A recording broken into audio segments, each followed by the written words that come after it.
My name is Zaheen Nanji, and today we are going to talk about the 5 simple principles to change your relationship with food and the 7 ways to end your struggle with weight.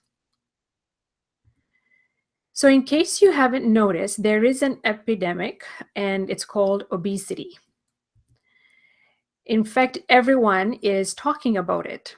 You see it on the front cover of magazines, and it's even in the news. In 1905, we ate 5 pounds of sugar per year. How much do you think we consume now? So just imagine 5 pounds of sugar in a bag, right? So you can imagine that. And that's what we ate in 1905. So how much do you think we have now in 2016? Any guesses? So here is a multiple choice question. You can say 20, you can say 50, 100, 200, or 500. So take a guess. I'm going to give you 30 seconds. Is it 20, 50, 100, 200, or 500? Okay, so some of you are saying 50, some of you are saying 20. Okay, so the actual answer is 200 pounds. We're having about 150 to 200 pounds of sugar a year. Now, that is like a whole human being, and that's scary. But you have to realize that the food industry has evolved so much over the century, but we haven't. Our organs are the same, our bodies are the same, so of course we haven't evolved. But this is why we're seeing issues with our body, with all the diseases out there, right? The chronic diseases, diabetes, all that is happening out there because of all the sugar and all the unhealthy foods that we're eating. So, did you know this as well? The average American consumes 22 teaspoons of sugar per day, and the average American child consumes 32 teaspoons of sugar per day. But the American Heart Association recommends 6 teaspoons for women, 9 teaspoons for men, and 3 to 8 teaspoons for children. Now, that is only if you have a sedentary lifestyle. If you're an athlete, if you're very active, of course, that is not enough. So, I wanted to tell you a little bit about myself. You see here that I do have a book, and it's an award-winning book. It's called Attract Your Ideal Weight: 8 Secrets of People Who Lose Weight and Keep It Off. It won a bronze at the Global eBook Awards. And I also have a video trailer, which is on my website, attractyouridealweight.com, and that won a silver. So I encourage you to check it out. But I know when you see this on the website, you will really like it. I've also been featured on the front cover of Positive Health magazine, which is an online magazine, and they featured my story in there. And it's also on my website. So you'd like to read the story, you can do that, but I'm going to share that with you here in just a little bit. I've also been featured on My Menopause magazine, which is owned by Dr. Maish Siebel. I've been on Pick the Brain, Grow Yourself, which is again an online magazine. Living Smart Girl, I have been on her website, as well as I have my own podcast, which is the Resilient Health podcast. It's on iTunes and it's also on my website. So this is me before.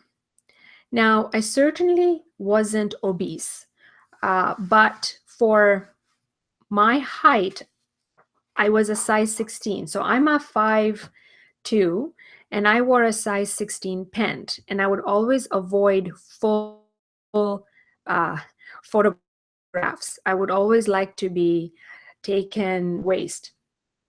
So at the age of 15, I came to Canada from Kenya.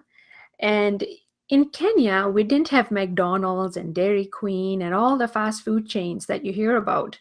So you can imagine, as a 15-year-old, when I came to Canada, I came without my parents. And we didn't want to cook food at home. And we is me and my sister, who was then 17. So what we did was, yes, we would go to the fast food chains and eat there all the time because it was nirvana. We had never had that before. But after a year, we gained so much weight, and we were also going home to see our mom and dad. So we decided to go on the Scarsdale diet.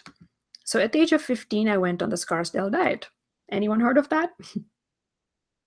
Then I went to university, and again, I gained weight there, and I decided to go on Herbalife.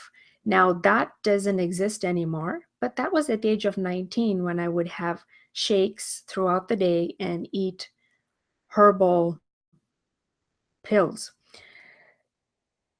I then got married at the age of 25, and that's when I decided to do something else. I decided to go back on a diet again. But a year after I got married, my father died at the age of 63. And he died from liver complications. Now, he wasn't an alcoholic, but when I saw that, I felt that that was young. Don't you think that that's really young at the age of 63? And so I decided that I wanted to do something about my health. Now, he smoked, and in Kenya, when you have a big belly, especially if you're a man, it means that you have money. And so he wanted to live that lifestyle. He wanted to show that he had money, that he had status.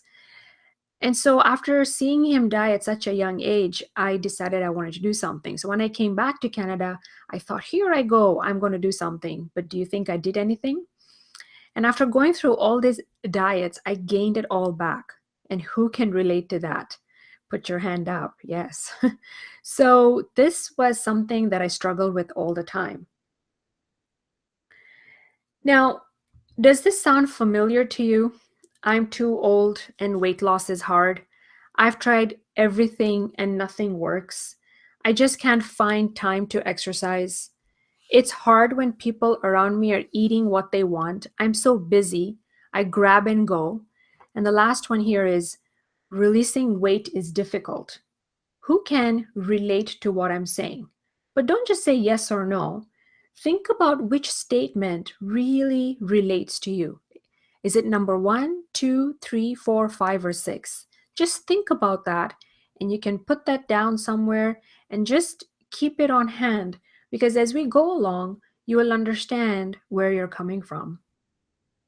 Now, towards the end, I'm going to share my story again to make you understand where I had my aha moment. And also towards the end, I would like you to stick around because I'm going to share with you the $97 program that I have for you, which you will like. So here's a quote that I have in my book. Behaviors are learned and can be easily unlearned. Adapt new and effective behaviors. Now, every behavior, so this is the first strategy that I want to share with you. Every behavior has a positive intention.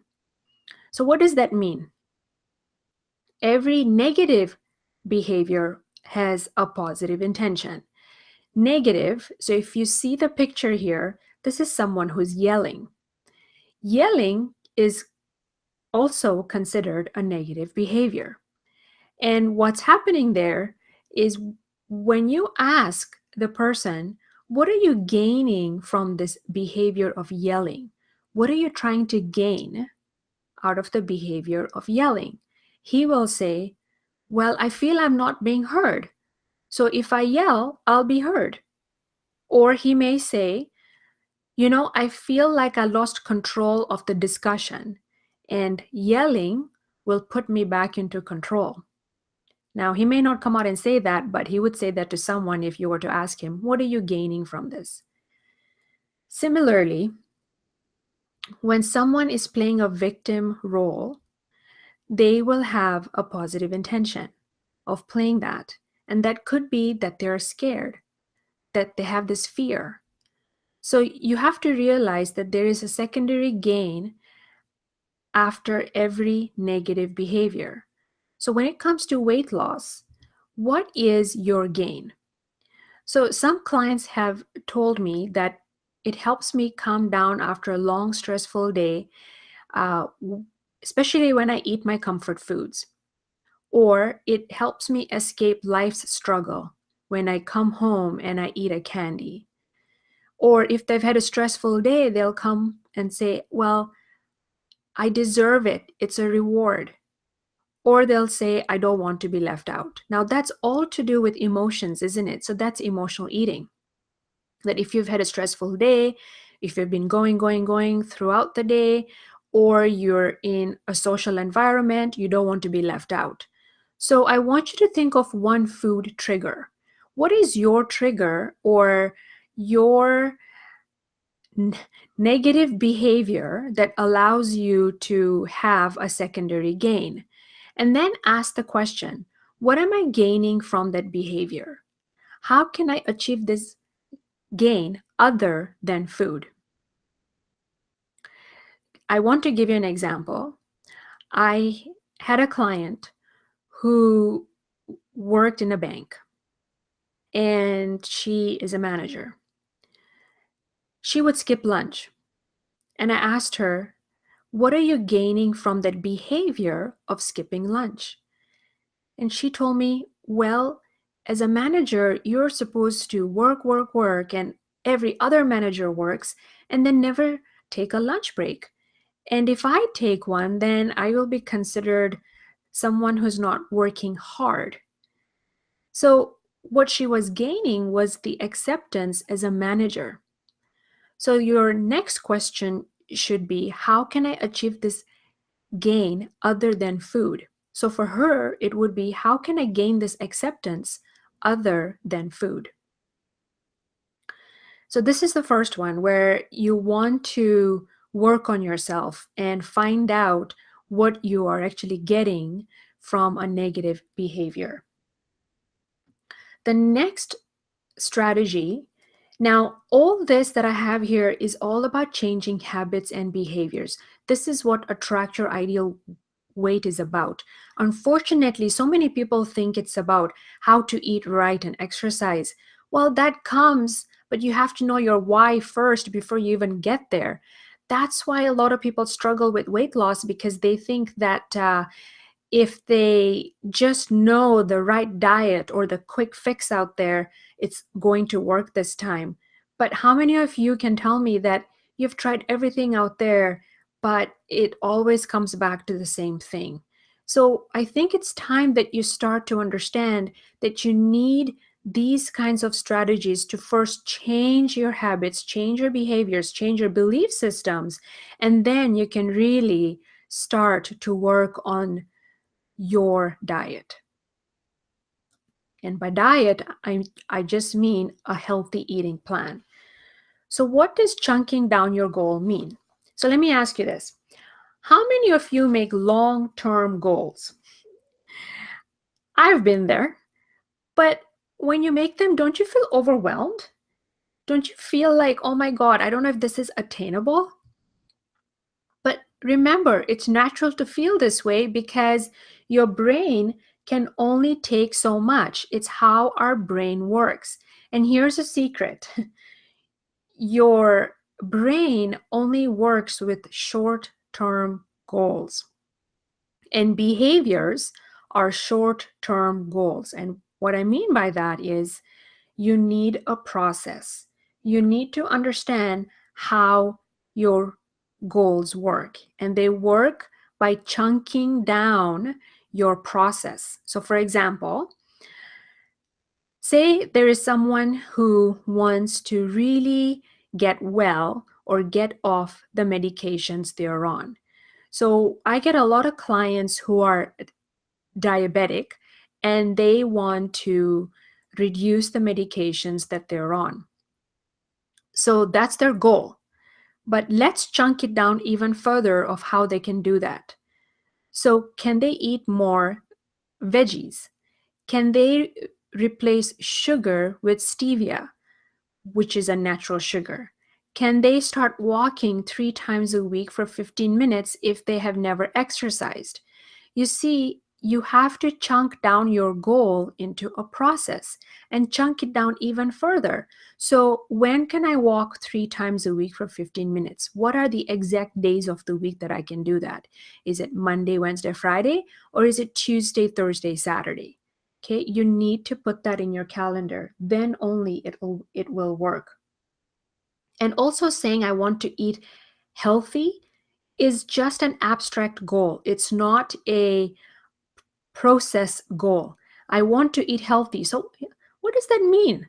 Does it mean that you'll have a breakfast? Does it mean you'll have a lunch and a dinner? Does it mean that you'll have a smoothie for breakfast? Does it mean that you'll start having a salad for lunch? Break it down even further. When you do that, that's when you'll be meeting your goal. Your brain needs to understand what you're doing, and if you don't give it exact instructions, then nothing will happen. So your goals have to align with your behavior. You want to break down your goal into tasks so it's achievable. And this is a quote again that I made up, where chunk it down can mean different things. It can mean that you want to go from a big plate to a small plate. You want to go from having 2 chicken breasts to maybe 1 chicken breast. It can mean that you can go from 2,200 calories to maybe 1,800 calories. It can mean going from 3 cups of coffee to 1 cup of coffee. Okay.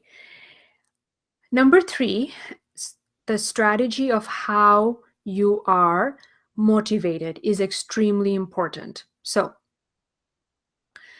in case you don't know, you are motivated by either pain or pleasure. And this is how it works. When a person starts to exercise or go on a diet, they only do that because the clothes don't fit well, the belt doesn't fit anymore around the waist, they have very bad joint pain, and maybe they're having some health issues, and the doctor has told them, look, you need to lose 30 to 40 pounds before we do anything with your knee or your back or whatever it is, right? So they need to do something. That is pain. That is a feeling of discomfort when they feel the clothes don't fit them, when they're having health issues. So what happens? They start exercising, they go on a diet. As they do that, a few months down the road, maybe 2, 3 months down the road, the clothes start feeling better, they feel good, and the motivation is there, but it starts to dissipate. And when it starts to dissipate, then they may go back to their old habits and the weight gain occurs. This is motivation by pain. And you don't want to be there all the time, because this is what happens to yo-yo dieters. They go from one diet to another because they're only motivated by pain. My philosophy is that you want to know about pleasure, and that's how you want to be motivated. It's good to have a little pain, but know what you want. So how do you stop this cycle of moving away from pain? You want to move toward pleasure. And how do you do that? By understanding that being in pain is no fun. You don't want to always deprive yourself and feeling guilt all the time, because this is painful. So learn how to take pleasure in your food and be at your ideal weight. If you keep depriving yourself, that equals pain. Who likes to be in pain? Not you or me, of course. So the more we are in pain, the less likely we are to succeed. So you stop the cycle by learning how to remove the words don't, not, and no from your vocabulary, and turning that into a more positive and hopeful thought and sentence. So for example, I do have an example here in the image. It says, I don't want to be fat. But as soon as you say that, what are you imagining? You being overweight. It's like me asking you right now, I don't want you to think of an elephant with a purple hat and a pink tail. Now, you and I know that you just decided to imagine that even though I asked you not to. But that's how the brain works. It doesn't know how to negate the instruction. It doesn't know how to remove the words don't, not, and no. All it heard was, I want to be fat. It's like saying when you go to a meeting or a conference, you know how they always have the snacks out there, and you say, I don't want to eat that cookie. I don't want to eat that cookie. But then you end up eating it because all your subconscious mind heard was, I want to eat that cookie. So you want to change that by just asking, what do I want? So anytime you hear yourself say, I don't in a sentence, straight away reset yourself and ask, what do I want? And then change the answer. I want to be at my ideal weight. I want to eat something that is nutritious and satisfying so that I can stop the craving of the cookie. All right, so you see how you can change this around for you. We're made of two parts, mind and body, yet these are interlinked and affect each other. But unfortunately, we pay attention to our mind more than we do our body. The fourth strategy is understanding your why. So when I ask a client, why is it important, or what is important about being at your ideal weight, the typical answers are usually, oh, I want to have more energy. I want to feel good. I want to feel confident. I want to reduce my medications. I want to feel less joint pain. I want better clothes. Those are all the kinds of questions that I get. I mean, answers that I get. And these are great answers, but they're not enough. They're not enough to make you really want to be motivated. So you have to understand that the answer has to have an emotion and a positive outcome. So instead, when you come up with the typical answers, oh, I want to feel good, I want to have confidence, ask yourself again, what would I be able to do if I, and then put the answer from the first question that was asked. So for example, if a client said, I want to have more energy, you would say, ask yourself, what would I be able to do if I had more energy? And the question, and then the answers are, oh, I would be able to climb the stairs quickly. I would be able to play with my kids or grandkids. So you see how now you're bringing emotion into it, and you automatically create a movie in your head of what it would be like. And that is what you want. The fifth strategy contains 5 keys to change your relationship with food forever. So I'm going to go through these. And the first one is you want to sit down to eat. Now, how many of you will eat as you're standing and then you'll go to the laundry, or you'll go and turn something on, or you'll cook something at the same time, or you'll just do something where you're not being mindful about eating. Eating is a behavior. And when you stand and eat, or you're on your phone and eating, you are not giving attention to your food. So make sure you sit down and eat and really be mindful of how you're eating and what you're eating. The second thing that will change your relationship with food is rating your hunger. When I was doing research for my book, Attract Your Ideal Weight, I started to figure out the hunger meter, and that's is what I came up with. So you may not be able to see it here, but what I will go through this with you. Number 1 is very hungry. This is the fat storage mode. You don't want to eat here. Number 2 is slightly hungry. This is where you want to start eating. Number 3 is when you're satisfied or full. Number 4 is very full. And number 5 is bloated. So with number 1, you want to avoid that completely. This is when your stomach is growling, right? You don't want to eat there, because when you eat, your body will store everything as fat because it thinks that you're starving.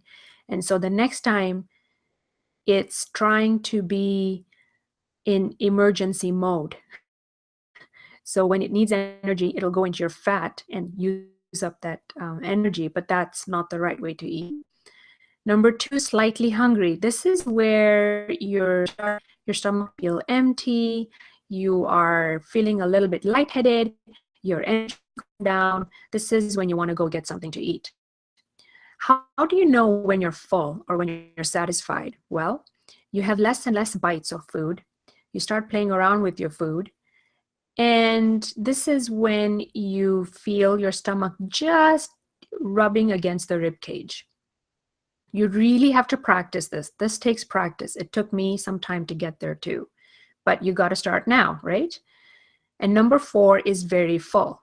This is when you feel uncomfortable, where your stomach has distended against the rib cage and you're feeling very uncomfortable. You don't want to get there either.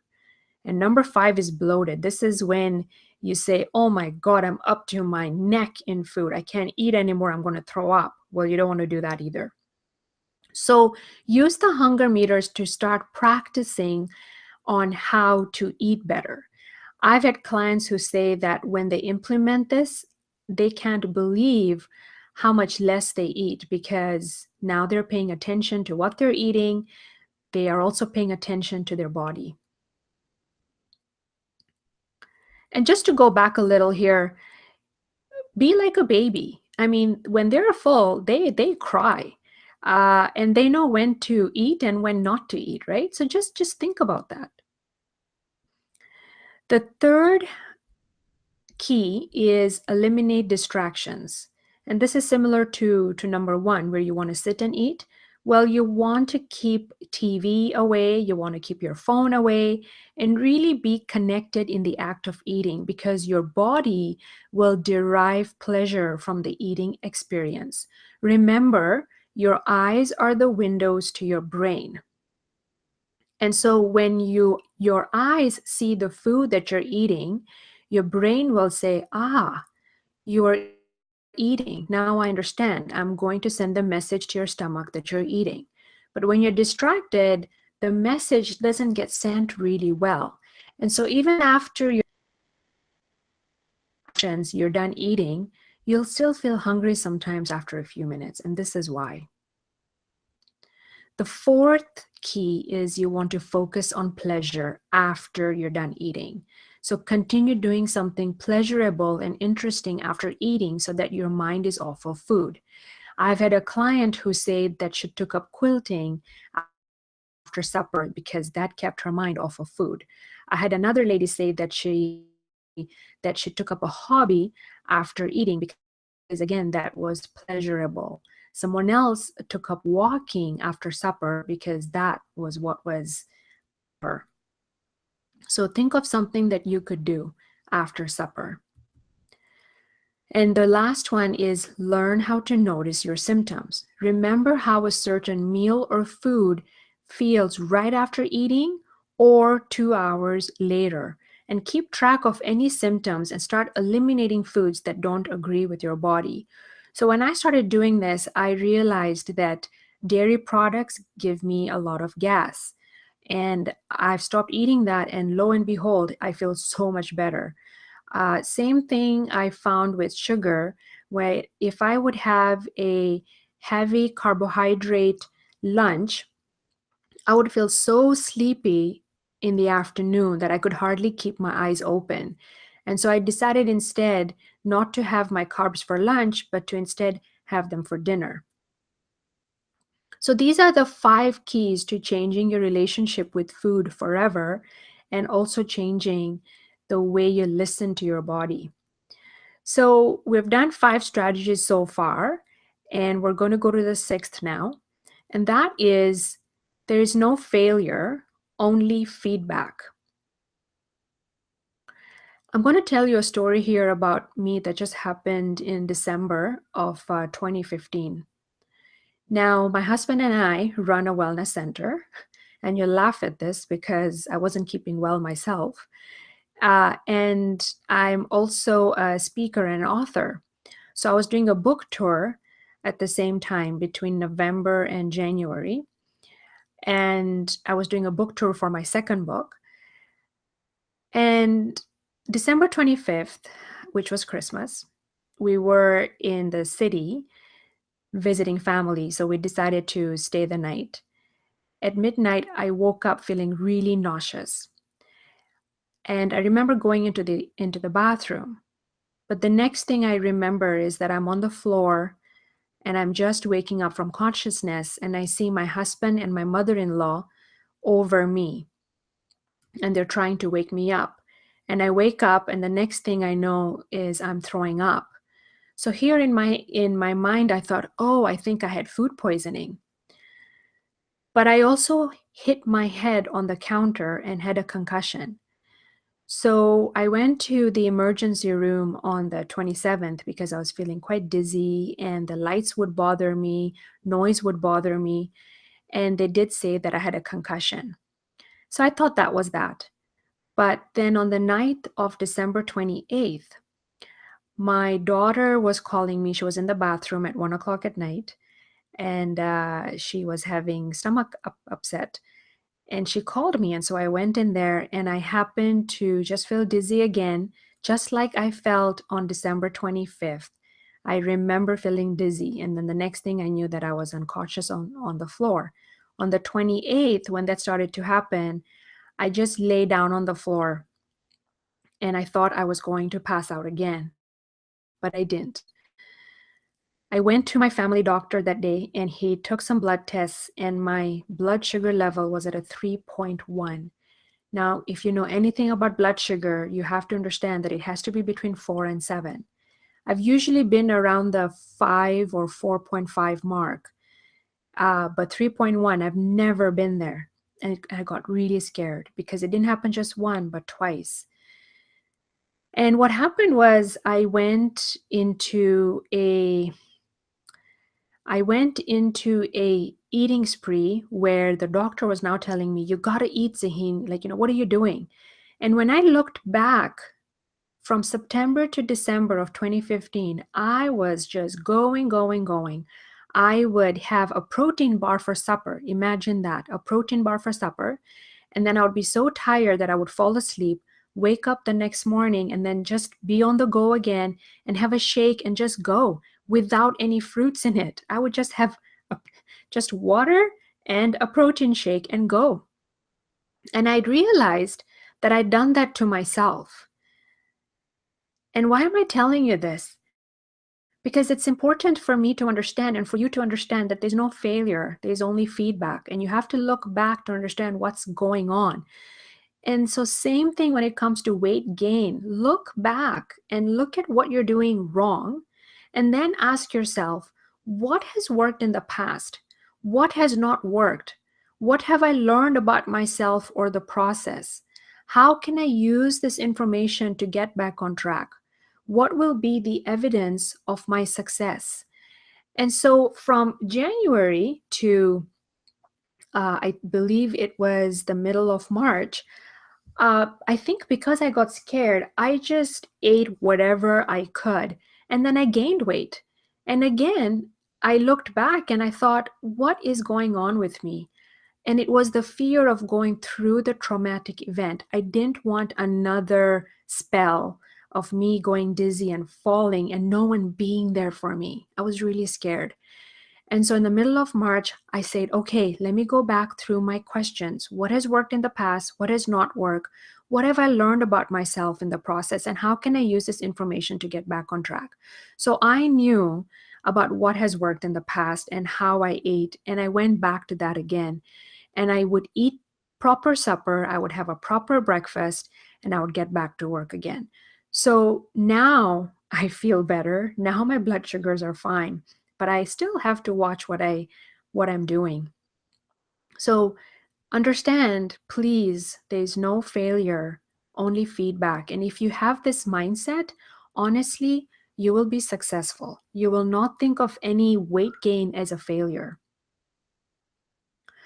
And this is a quote again from my book. It is possible to attract your ideal weight if you have the mindset and attitude to support your success. And the last one, which is actually supposed to be number 7, not number 8, is the whole mindset thing, is that having a choice is better than not having a choice.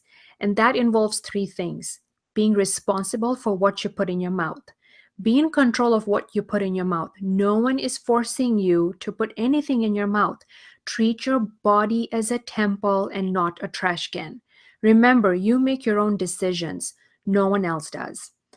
The next mindset is attitude. Please stop playing the victim role. You have to understand again in that you have a choice as well to play a victor role. With me, it was I didn't know how to say no. Honestly, that was my problem. I liked to be a people pleaser. And if I said no to food that they had made for me, I felt like I was hurting them. But in the end, I was hurting myself. So you have to realize you have to change how you react to a situation.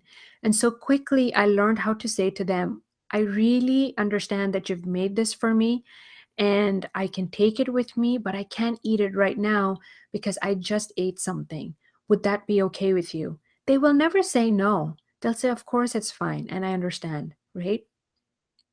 And if they really force you, then just let them know, um, please understand. Like you just have to voice it a few times before they understand. Then they will not force you. And the last part of mindset is acceptance. You know your body more than anyone else. I know my body more than anyone else. And you have to decide whether you want to be the boss of your body or whether you want someone else to be the boss of your body. And remember, make it a lifestyle. Okay. So, as I told you before, my problem was I was a people pleaser. I couldn't say no.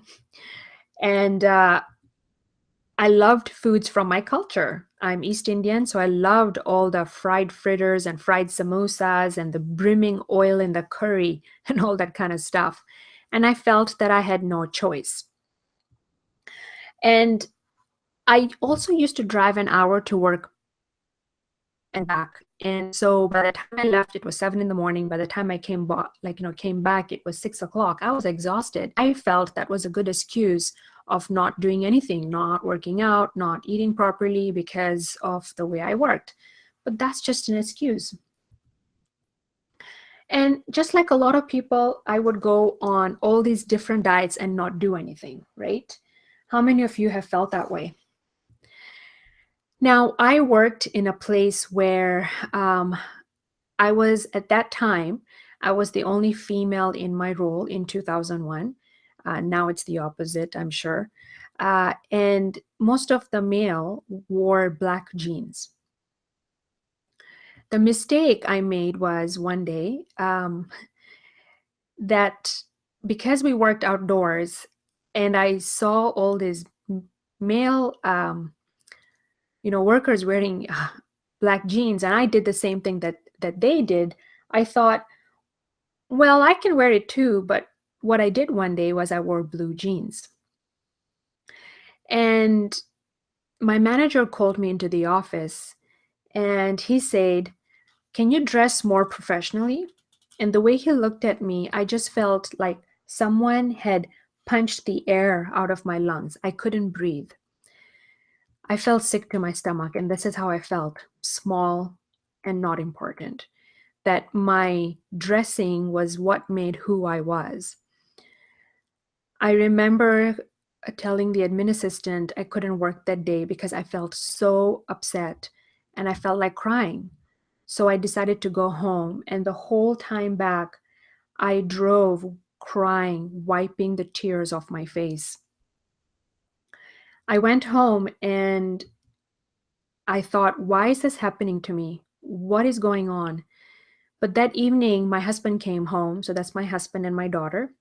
So my husband came home, and at that time, I did not have my daughter. So this was in 2001. And he's always been my coach in a sense that he always makes me think. And he said to me, Zaheen, is the reason that you're upset that he said something to you that wasn't fair, or that he called you out? That you are only wearing jeans because of one reason and one reason only. And he knew me so well. And he was right. The reason I was wearing jeans and oversized sweaters was because I wanted to hide my body. And I had been doing that for a long time. I would never wear pants that were tight fitting or anything like that because I did not want to show my butt. How many of you have felt that way? And so the next morning, I got dressed in my black pants. I wore a nice blouse, I wore a necklace, and I went to work. And my manager called me into the office again. And I said, now what, right? And he said to me, he said, I'm so sorry that I spoke to you like that yesterday. And I told him, you know what? That was the best thing you did to me because I realized I was playing the victim role to myself. So that night before I went to work, I had asked myself, how can I solve this problem? This is my problem. How can I solve it? And so I got help. My coworkers were also complaining of the same thing, that they were working hard, they didn't have time to exercise and eat right. So we all decided with their help that we would do something. They taught me how to have the protein shakes in the morning with some yogurt and fruit. One of the coworkers told me, why don't we go to the gym and use it and see what happens? And I had never been to the gym before. That was my first time. And after asking for help from the trainer at the gym to just show me how to use the equipment, I felt better. And I went to a gym where they had the ladies' side only because I felt comfortable there. And that's what I did. I learned how to listen to my body. So stop playing victim. You can't change the past. You can't change the future. But, well, you can change you. And if you change you, you could change the future. So let me ask you right now, you're at a crossroads. You can give up and say, I don't care. You can keep on going from one diet to another and say, yeah, I'll just find something until I know I'm happy. You can say, well, I know the doctor has told me that I have to do something about my health, but I really don't care. And so you're at the illness, road. Or you can choose the vitality road where you take steps to change your behaviors. And I have this question for you. What if I didn't take the effort to change my relationship with food? What if I didn't get help? What if you continue to lie to yourself and say, this is the year I take control, but then you go back to your old habits? What if you keep playing the victim role? So let me ask you this right now. Have I fulfilled my promise? Are you all ready to set and go? Now, you can figure it out yourself or I can help you. But I cannot help you in 1 hour. So this is something I got from the Economist magazine, where they were saying this is the shape of things to come. We've evolved from the ape men, from the Homo sapien, but with the way the food industry is evolving so fast, we can't keep up. Our bodies cannot keep up, and we'll end up like a sumo wrestler with more and more issues with our health because our organs cannot keep up. So I can't help you in an hour, but I can help you with this. How I can help you? I have a self-study program, which is 6 weeks, where I help you understand your triggers. I help you understand your why. I help you change your behavior so you can then take the next steps to understand your body and then be happy with the way you're eating. It's in the last 10 years, I've been able to maintain my weight between the 125 to 130 mark. Before that, I was at 140 to 160. That's how much I would be at. But now I've been able to do that, and I'm at a size 8. No one has told me that I have to be a size smaller or larger. And if they do, I just, tell them to shut up and say, this is where I'm happy at. So in the 6-week course, which is a self-study course, in week 1, you're going to define your goals and objective. This is your what and why. Week 2, you're going to identify your triggers. Week 3, you'll understand the payoff behind your behaviors. Week 4, you'll learn how to create motivation the right way. Week 5, you'll change your limiting beliefs so that you can continue moving forward. In week 6, you will create the mindset that there's no failure and there's only feedback. Typical results of clients who have been with me have seen a 6 to 13 pound loss or a 7 to 12-inch loss as well. They have great sleep after week 1 and 2 because in the first 2 weeks, your body is almost detoxing, so you may feel tired. But the symptoms start to fade away in week 3 and 4. If you're diabetic or pre-diabetic, you'll start to find your blood sugars leveling out, but that takes time. And again, like anything, if you start this program and when you do this, you have to consult your doctor. Please do that before you start anything. Here's a testimonial from a client, and that's Margaret. And she says, on one hand, I was seeking attention from others, and on the other hand, I was shunning attention from others. At the end of the 6 weeks, I lost 12 pounds and a couple of inches here and there. One of my goals was to not feel anxious about food, to just let the process become natural. I've experienced this many times so far. I feel I have so many tools to keep my momentum going. The best part, it's actually pretty easy. Margaret. Joette is another client I had, and she says, first off, I was introduced to a new way of eating. I was given a clear, easy to follow framework within which to work. And I learned some things about food and eating that I didn't know before. I discovered that some foods that I thought were good for me were indeed not. I lost 9 pounds in 6 weeks and did not feel deprived. I felt nourished. I recommend the program. So, what will you get in the program that I'm offering you? You'll get the print book that I will mail out to you personally. You'll get an ebook just in case you want to start reading right away. You'll also have an audiobook in case you drive a lot and you want to listen to it in the car. You will get 6-week coaching assignments. You will get a 4-week meal plan and recipes from an affiliate that I have, and it's free. You'll get 4 videos. You'll get printable handouts so that you can print them out and start working and have your own journal. So I would highly suggest that you have a binder and put all this in. And you'll have an MP3 or an audio on overcoming self-sabotage and inner conflict. You'll also get the MP3s on a CD that I have done, which is called Fat to Thin, Attract Your Ideal Weight. And it's great stuff on that CD. I always get compliments about that. You will also be invited, once you buy the program, you'll also be invited into my Google Plus community where I share with you the recipes.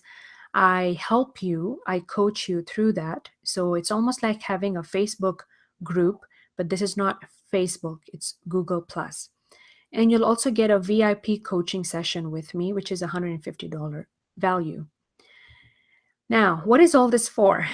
Well, I mentioned it before, but I'm going to go through it. My one-on-one coaching starts at $900. The value of this course and all the resources come to $1,397. But you will not be paying $1,397. You will not be paying $900. Special offer for the webinar and for this webinar today, it's only $97. So grab it and go with it. Now, who is this program for? It's for those who are committed to making a lifestyle change and changing their habits. It is not a quick fix. If you're looking for a quick fix, then this is not for you.